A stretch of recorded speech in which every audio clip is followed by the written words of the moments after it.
Assalamualaikum warahmatullahi wabarakatuh. Saya Ervin Nur Aziza dari Prodi Pendidikan Ekonomi 2016A. Di sini saya akan mempresentasikan tentang materi perkembangan perbankan di Indonesia pada masa pandemi COVID-19.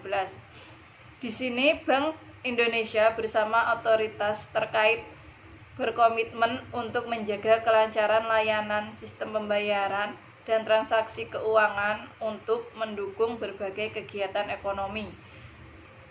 Dalam mendukung seruan pemerintah untuk memitigasi penyebaran COVID-19 ini, Bank Indonesia melaksanakan berbagai langkah sebagai berikut. Yang pertama yaitu Bank Indonesia berkoordinasi dengan OJK dan industri. Di sini Bank Indonesia menetapkan penyesuaian jadwal kegiatan operasional dan layanan publik yang berlaku sejak tanggal 30 Maret sampai dengan 29 Mei 2020. Dan yang kedua yaitu dari sisi tunai. Di sini Bank Indonesia memastikan bahwa uang rupiah yang didistribusikan kepada masyarakat adalah uang rupiah yang telah melalui proses pengolahan khusus guna meminimalisir penyebaran COVID-19. Dan yang ketiga yaitu dari sisi non-tunai. Nah, di sini Bank Indonesia dan industri melakukan upaya dalam meningkatkan transaksi non-tunai. Penggunaan non-tunai melalui uang elektronik, mobile banking, kemudian internet banking dan QRIS mendukung program WFH dan social distancing. Selanjutnya yaitu Gubernur Bank Indonesia Peri Warjio pada Rabu tanggal 6 bulan 5 menyampaikan 5 hal terkait perkembangan terkini dan kebijakan yang ditempuh oleh Bank Indonesia dalam mencermati kondisi perekonomian Indonesia, khususnya di Indonesia pada dampak penyebaran COVID-19. Yang pertama yaitu nilai tukar rupiah bergerak stabil dan cenderung menguat mengarah ke 15.000 pada akhir tahun. Nah, pergerakan nilai tukar secara tren dipengaruhi oleh faktor fundamental, yaitu yang pertama, inflasi yang rendah dan terkendali dalam kisaran sasaran 3 atau kurang lebih 1%. Dan yang kedua yaitu defisit transaksi berjalan triwulan 1 akan lebih rendah dari 1,5% PDB dan secara keseluruhan pada tahun 2020 ini akan lebih rendah dari 2% PDB. Kemudian yang ketiga yaitu perbedaan suku bunga atau yield spread sangat tinggi.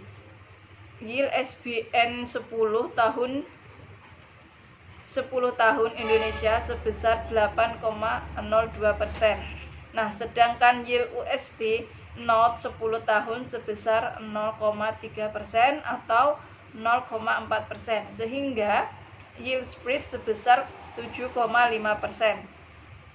Kemudian yang kedua, inflow asing ke SBN pada Minggu 1 Mei 2020 tercatat sebesar 17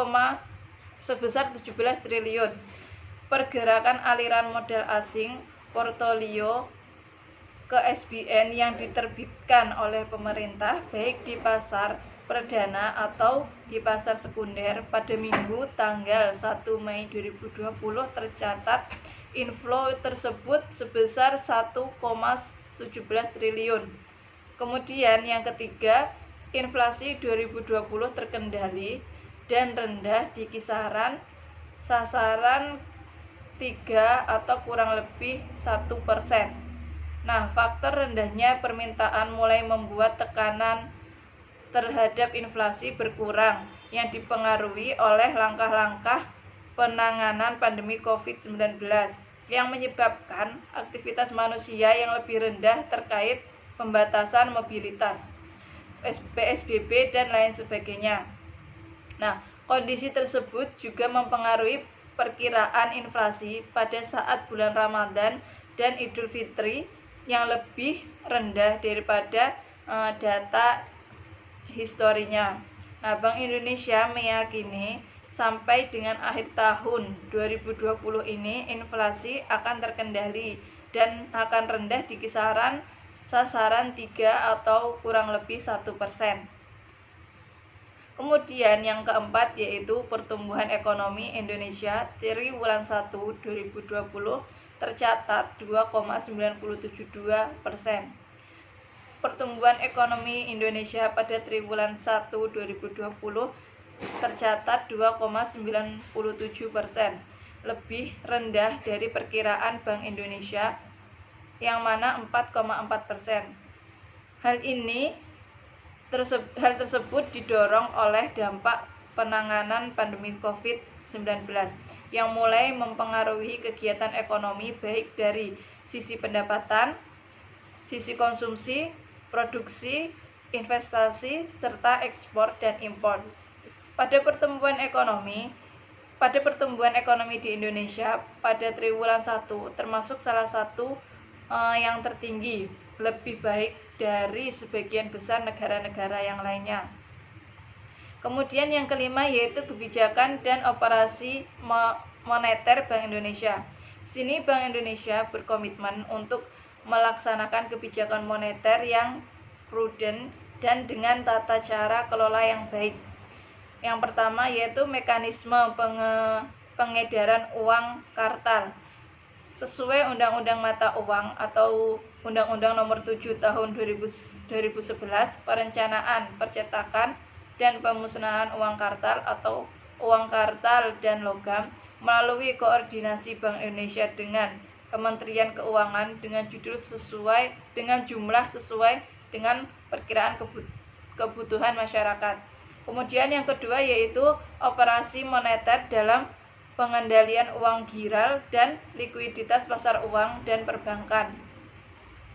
Nah, Bank Indonesia mengendalikan inflasi dan menstabilkan nilai tukar rupiah sejalan dengan pencapaian sasaran inflasi dan juga mendorong pertumbuhan ekonomi.